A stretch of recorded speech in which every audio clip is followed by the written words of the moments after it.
Assalamualaikum warahmatullahi wabarakatuh. Salam sejahtera untuk kita semua. Perkenalkan, saya Sana Maulana, dosen program studi Rekayasa Kehutanan Institut Teknologi Sumatera. Pada kesempatan ini, saya akan menyampaikan video pernyataan diri dosen pada unjuk kerja tindakan perguruan tinggi pada bidang pengajaran. Dalam pelaksanaan perkuliahan, saya menggunakan metode DIP, yaitu Delivery, Interaction, dan Assessment. Perkuliahan dilakukan dengan penyampaian materi oleh dosen. Selanjutnya ada interaksi antara dosen dan mahasiswa dalam perkuliahan tersebut, kemudian diakhiri dengan penilaian kemampuan mahasiswa terhadap materi yang disampaikan. Pelaksanaan perkuliahan dilakukan secara efektif dan terukur dan mengacu pada capaian pembelajaran yang telah ditentukan. Pada kesempatan ini, saya akan menyampaikan materi pada mata kuliah yang saya ampuh, yaitu Teknologi Biokomposit dengan kode mata kuliah RH4121. Mata kuliah ini memberikan pengetahuan dan keterampilan kepada mahasiswa program studi Rekayasa Kehutanan sebagai pengetahuan dasar teknis dalam pengolahan kayu dan kayu menjadi produk biokomposit. Materi dalam mata kuliah ini meliputi pengertian umum, penerapan dan urgensi pengembangan teknologi biokomposit, dasar-dasar teknik perkataan kayu, jenis-jenis biokomposit dan teknologi produksinya, serta komposit maju.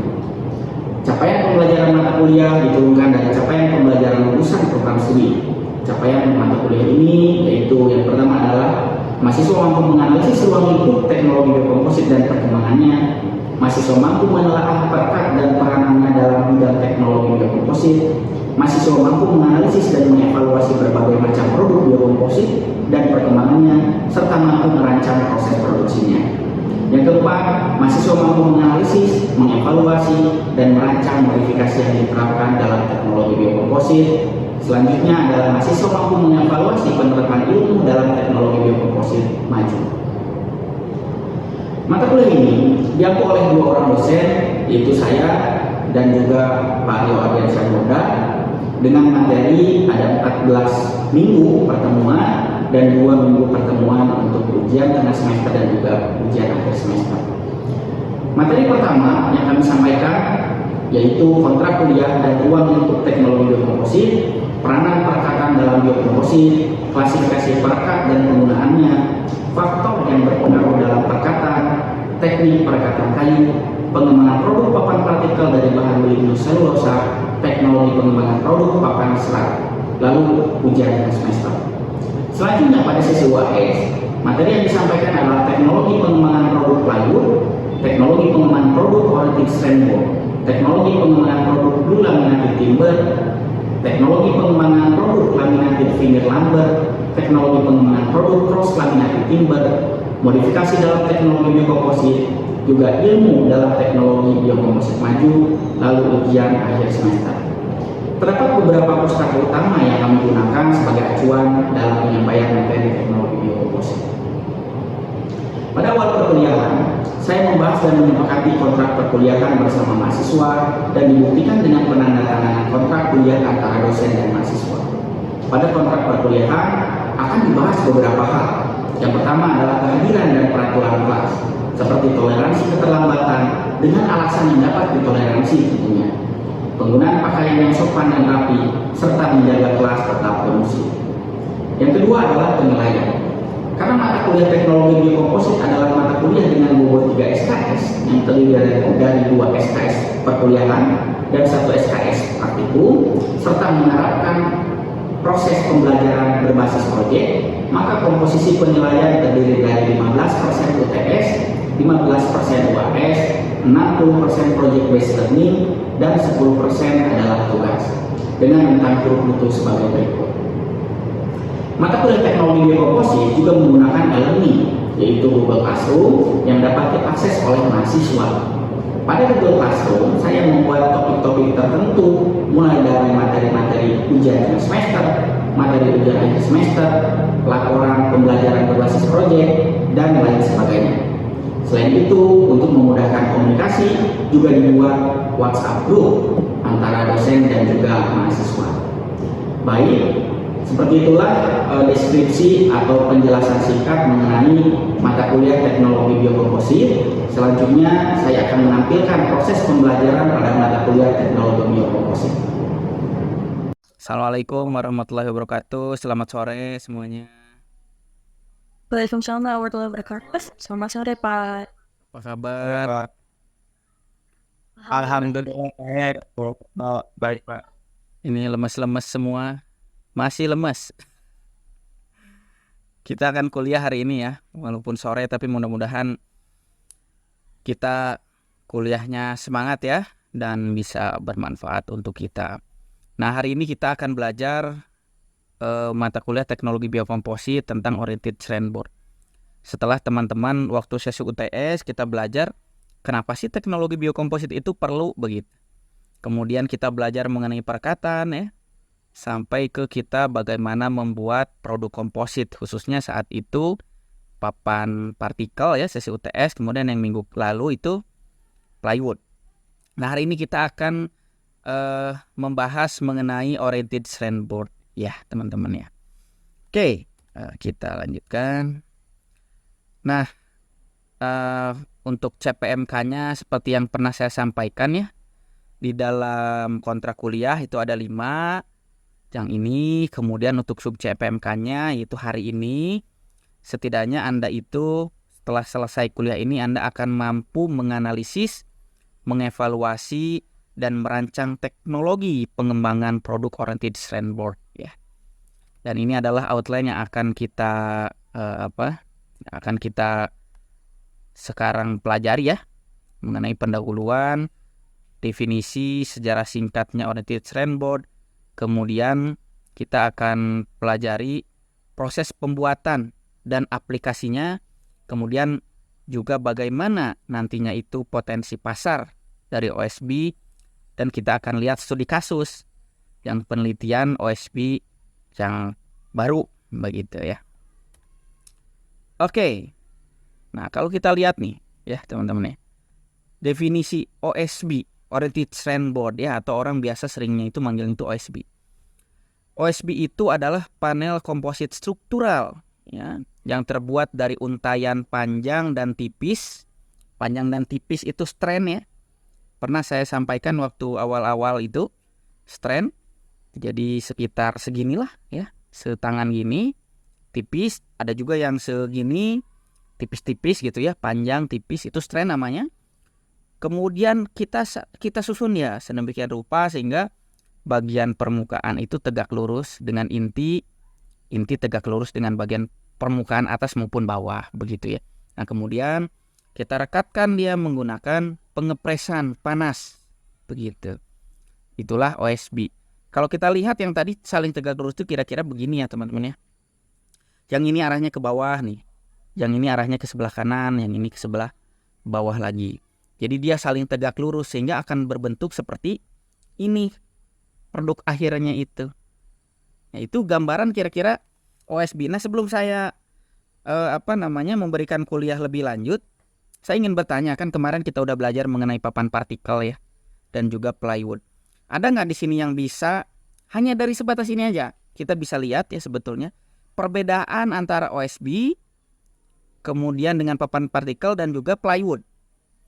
Ada nggak? Coba siapa? Cung? Yang bisa? Ada yang bisa? Wah, nggak bisa semua nih. Oh, ada yang bisa. Muhammad Saiful ya, silakan. Saiful. Ya, baik Pak. Izin menjawab. Jadi berdasarkan ada melihat sebelumnya ya Pak ya, mengenai perbedaan antara OSB, plywood, dan particle board. Kalau untuk OSB sendiri Pak, itu terbuat dari serat kayu yang disusun dalam lembaran menggunakan perekat. Nah, kalau untuk plywood itu sendiri terbuat dari lapisan-lapisan tipis kayu yang disusun tapi secara bersilangan. Lapisan ini disebut dengan veneer. Kalau untuk particle board itu dia dibuat dari serbuk kayu, serbuk gergaji, atau serat kayu yang dicampur dengan pekat seperti lem ulia formaldehyde. Mungkin itu Pak. Oke, bagus ya ini Saiful ya, masih ingat ya.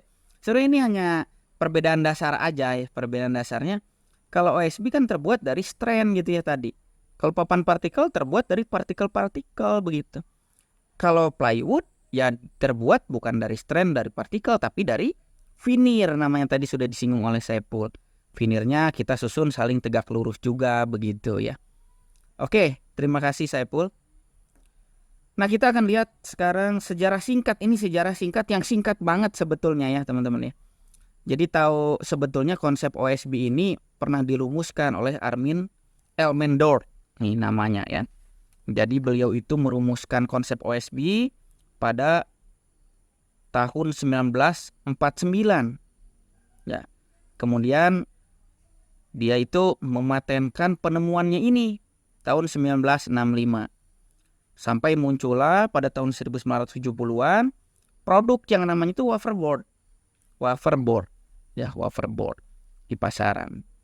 Dan waferboard itu terbuat dari serpihan-serpihan tipis ya. Yang disusunnya itu ya acak. Yang penting serpihan-serpihan tipis gitu ya. Kemudian ya di press gitu kayak bikin OSB ya. Kayak bikin komposit pada umumnya. Kemudian jadilah waferboard saat itu tahun 1970-an. Sampai akhirnya semenjak saat itu industri OSB itu berkembang ya teman-teman, berkembang terus industrinya itu. Kemudian saat itu OSB itu menjadi salah satu substitusi ya atau saingannya dari plywood. Jadi saat itu mereka itu saling berkompetisi gitu ya, berkompetisi di pasaran antara OSB dan plywood itu. Sampai akhirnya sampai sekarang OSB sudah banyak, OSB komersial ya. Nah, kalau kita lihat ini proses pembuatannya ya teman-teman. Ini saya ambil dari SBA tahun 2005, tapi memang lama sekali itu ya. Tapi ini memang cara pembuatan OSB seperti ini. Pertama kita nebang dulu ya, harvesting, kita panen kayu begitu ya, kita panen pohon. Kemudian kita sortir lognya gitu. Masuk ke sini ya, jack ladder, sekalian dikeringkan di sini, agak dikeringkan ya, biar nggak basah-basah amat. Masuk ke debarking. Tapi di debarking sebetulnya teman-teman ya, lebih mudah mendebarking pohon yang basah ya, pohon yang basah. Di debarking itu jadi kulit pohonnya kita hilangkan, karena pada dasarnya kulit pohon itu ada ekstraktifnya juga. Biasanya kalau dalam produk komposit ekstrak itu tidak diinginkan gitu ya. Nah, dari sini ya kemudian masuk ke stranding. Jadi log yang udah tidak ada kulitnya kemudian dibuat jadi strand. Nah, jadi strand kira-kira seperti ini ya. Masuk ke wet bin, kemudian dikeringkan. Nah, biasanya dikeringkan itu sampai kadar air yang rendah ya. Kalau saya biasanya kalau bikin OSB sampai kadar air di bawah 5% gitu ya. Kemudian baru di blending dengan perekat ya. Setelah di blending kemudian disusun nih forming line-nya seperti ini. Kita akan lihat nanti videonya ya setelah ini ya. Baru setelah itu di press, baru ada finishing dan shipping, jadi sampai ke dijual. Kira-kira seperti itu gambarannya bagaimana kita memproduksi OSB ya teman-teman ya. Oke, kita akan lihat ini ada videonya. Oh, ini sorting nih, pembuatan OSB sorting untuk debarking. Lihat kalau teman-teman lihat di sini kulitnya sudah dikelupas, ini sudah melewati proses debarking ini sebenarnya di situ ya. Nah, lihat lagi di stranding tadi ya. Strand tuh seperti ini kira-kira teman-teman kalau yang dari kayu ya. Tuh, jadi seperti itu. Lihat. Seperti plywood lah. Ya, tuh yang udah jadi ini. Oh, sampai ke shipping. Nah, terus kalau udah dibuat kira-kira untuk apa gitu? Aplikasinya untuk apa ini? OSB ini. Nah, OSB teman-teman luas sekali ya. Potensi untuk aplikasinya itu luas sekali. Karena apa? Tadi didefinisikan OSB itu struktural ya. Jadi OSB itu bisa digunakan untuk komponen struktural dan bisa juga untuk non struktural. Untuk furnitur nih kita lihat ini.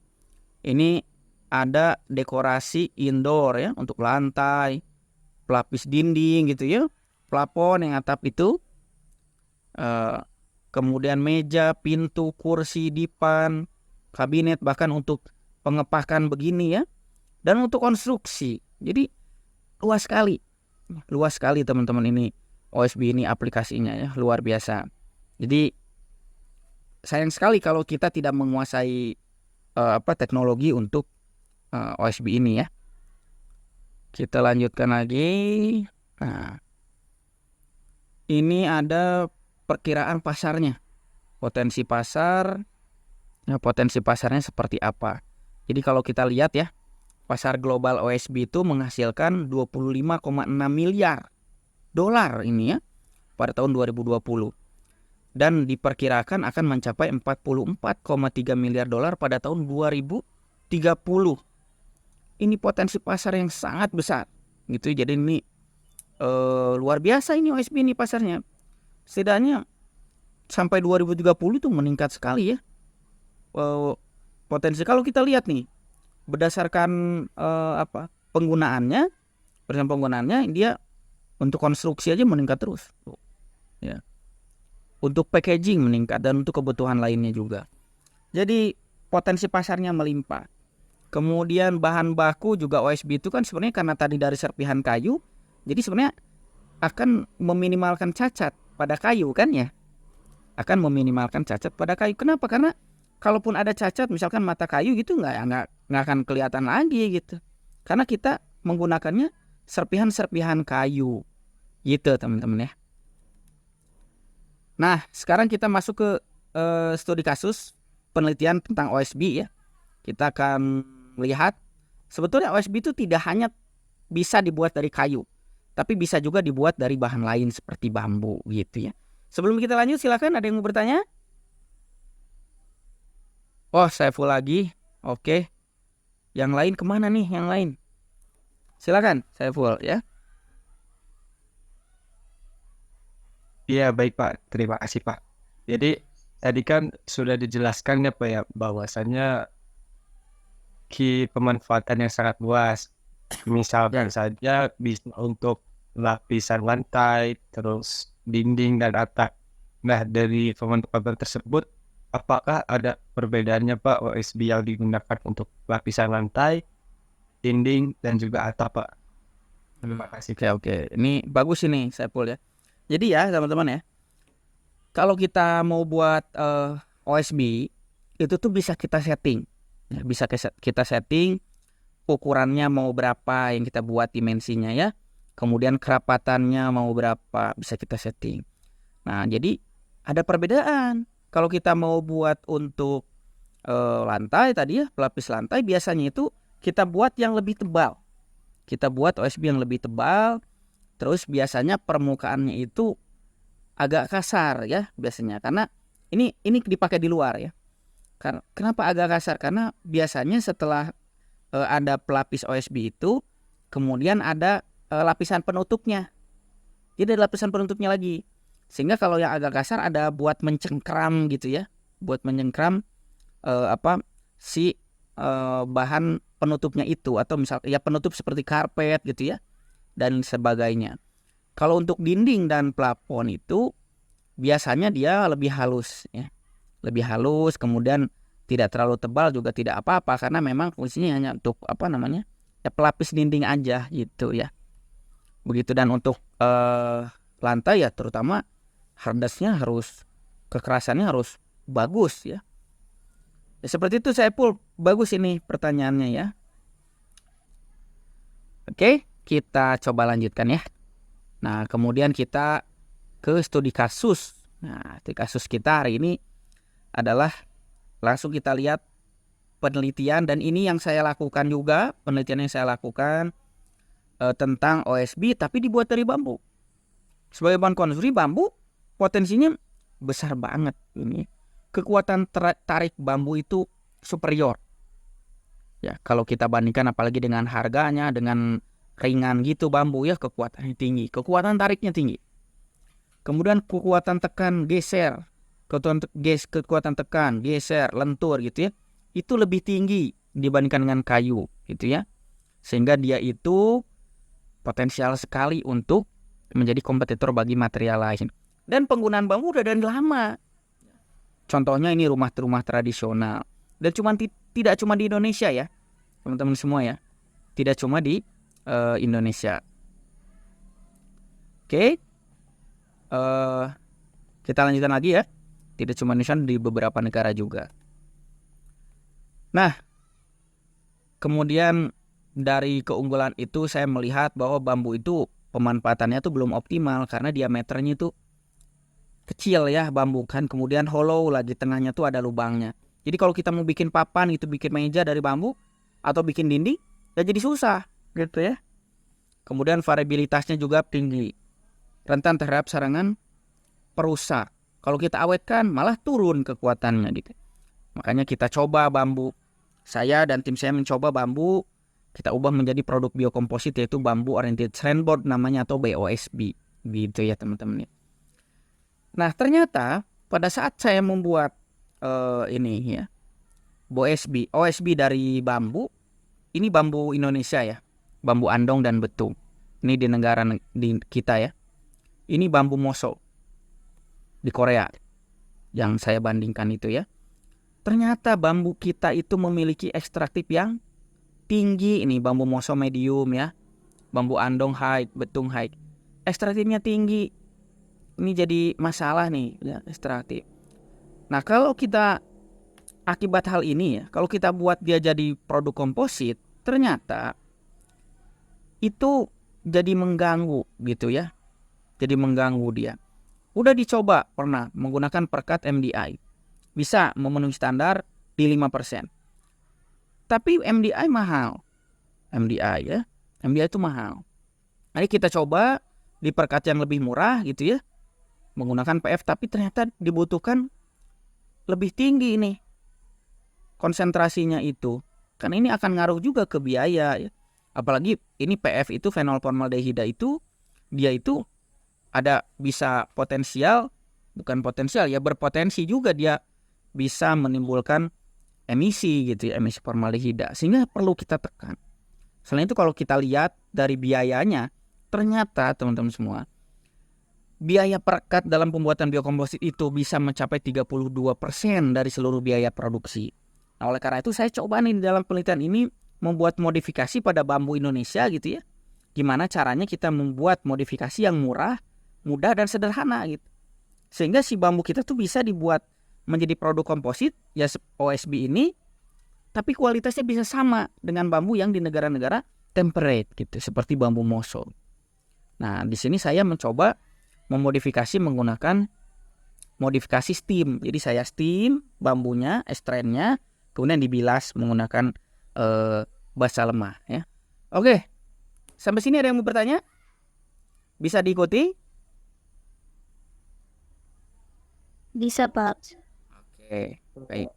Nah tadi yang studi kasus tadi ternyata ya teman-teman, ekstraktifnya itu dia berkurang loh. Ekstraktifnya berkurang dengan adanya steam dibilas NaOH tadi berkurang.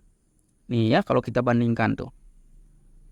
Berkurang untuk keempat jenis ekstraktif ini. Sehingga ternyata ada peningkatan nih. Pengembangan tebalnya meningkat ya. Kekuatannya juga meningkat kalau kita bandingkan dengan yang lain ya. Tuh, tegak lurus, sejajar ya.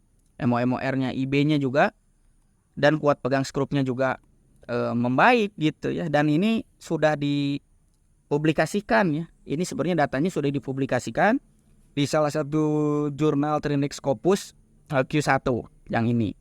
Dan sudah dipatenkan juga. Patennya granted saat 2020 kalau tidak salah ya. Terkait modifikasi ini ya. Nah, selanjutnya saya juga melihat nih yang tadi 7 dan 8% ya. 7-8% kan perekatnya. Saya uji tuh. Saya coba uji non-destruktif karena pada BOSB ini belum pernah tuh diujikan non-destruktif apakah nanti cocok atau tidak. Ternyata dari persamaan ini cocok gitu. Kalau nguji OSB pakai non-destruktif. Jadi biasanya kan kalau kita nguji kayak pas waktu praktikum, kita uji misalnya papan, kita uji bending misalkan gitu. Sampai rusak ya. Itu kan. Nah, kalau ini enggak. Jadi ini papan gitu ya, di sini ada untuk masukin suara, di sini yang nerima suara, dipukul sebelah sini. Jadi suaranya masuk sini. Berapa lama suara dari ujung sini ke ujung sananya lagi. Baru dihitung pakai persamaan sehingga akan didapatkan persamaan ini nih. Hasil MOE ini yang sebelah kanan non-destruktif itu biasa didapatkan dari alat itu. Jadi tidak dirusak gitu. Si sampelnya tuh. Itu saya kira kita harus sudah mulai mengarah ke sana ya. Karena kan kalau di industri pakai yang kayak gini kan lebih akan lebih efisien kayaknya ya untuk ngecek itu, dan ternyata bisa untuk BOSB ini ya. Dan yang paling baik menurut saya dari yang penelitian yang bagian ini tuh adalah, jadi di penelitian sebelumnya teman-teman yang ini tuh untuk 8% ya kadar perekatnya, 8% memenuhi standar. Tapi kalau 7% belum memenuhi. Cuman kalau kita lihat ada si kekuatan tegak lurus dan sejajarnya itu beda jauh gitu. Nih, ini aja misalkan lihat MOE 124.000 sejajar ya. Tapi tegak lurus 14.000. Area di penelitian yang ini saya atur saling rasionya begitu ya. Ternyata 7% jadi bisa memenuhi. Sehingga bisa mengurangi 1% lagi kadar perekat. Dan dari sini juga sudah mengurangi 2% ya. Kalau Anda lihat tadi kan awal-awal saya tunjukkan 10% bisa memenuhi standar, ini 8%. Dan di sini 7% sudah memenuhi gitu ya. Ini penelitian terbaru ya teman-teman ya. Jadi ternyata dengan steam gitu ya, kemudian kita bilas menggunakan NaOH, itu bisa meningkatkan stabilisasi dan juga sifat mekanis. Dan bisa menurunkan kadar perekat sebanyak 2%. Sebetulnya ini ada juga durability-nya ya. Durability-nya itu dia meningkat juga ya teman-teman. Jadi dia itu setara dengan kayu jati yang umur itu lebih dari 15 tahun. Jadi hebat sekali. Yang ini masih manuskrip, mudah-mudahan segera saya publish ya yang ini. Ini yang NDT tadi ternyata masih bisa ya. NDT bisa sangat visible untuk digunakan untuk mengakses OSB ya dari bambu begitu. Oke, ada yang bertanya sampai sini? Silakan jika ada yang mau bertanya. Oh, Faiz, silakan Faiz. Baik Pak, saya bertanya Pak. Tadi kan udah jelaskan bahwa proses pembuatan BOSB itu, nah itu kan dikeringkan terlebih dahulu sebelum direkatkan ya Pak. Ya Pak. Nah itu kenapa harus melakukan itu ya Pak? Oh, kenapa harus dikeringkan gitu ya? Oke. Nah, jadi pada saat pembuatan OSB ya Faiz ya, itu tuh biasanya kita keringkan dulu. Kalau saya tadi saya sampaikan di bawah 5% kan ya. Nah, karena kalau misalkan pada saat kita bikin OSB begitu ya, kemudian pakai perekat PF, apalagi yang water base begitu ya, dia bisa blister kalau kadarnya tinggi. Blister, jadi blister itu kalau misalkan papan menggembung gitu. Misalkan papan gini harusnya press gini, dia malah jadi menggembung kayak gini. Karena ada udara yang terperangkap di dalam, kemudian kena panas kan, dia jadi uap, jadi neken gitu. Jadi papannya menggembung. Nah, sebagai gambaran blister itu jadi nggak bagus nanti terhadap kekuatan. Begitu Faiz ya. Makasih Faiz, ini sudah aktif bertanya nih. Oke, jika ada yang mau ditanyakan lagi, kita akan kuis ya. Kita akan kuis. Silakan seperti biasa teman-teman semua buka join my quizzes. Sudah? Silakan masukkan kode game yang ini. Nah, ini tingkat benarnya di atas 75% lah. Jadi saya anggap Anda bisa memahami apa yang telah kita pelajari hari ini, dan semoga apa yang kita pelajari bermanfaat ya teman-teman semua. Jangan lupa istirahat ya. Kalau ada tugas kerjakan dengan baik. Baik, saya kira itu semoga bermanfaat ya. Mohon maaf jika ada hal yang kurang berkenan. Jadi hari ini kita belajar OSB ya. Belajar OSB itu potensinya luas sekali. Bahan bakunya juga banyak gitu ya. Pemanfaatannya luas juga. Pasarnya bagus juga. Cara membuatnya tadi sudah kita lihat kira-kira seperti itu. Bahkan ternyata tidak hanya dari kayu, tapi juga bisa dibuat dari bambu gitu ya. Dan kualitasnya ternyata lebih bagus lagi begitu ya. Baik, saya kira itu. Terima kasih banyak. Assalamualaikum warahmatullahi wabarakatuh. Selamat sore. Waalaikumsalam. Terima kasih.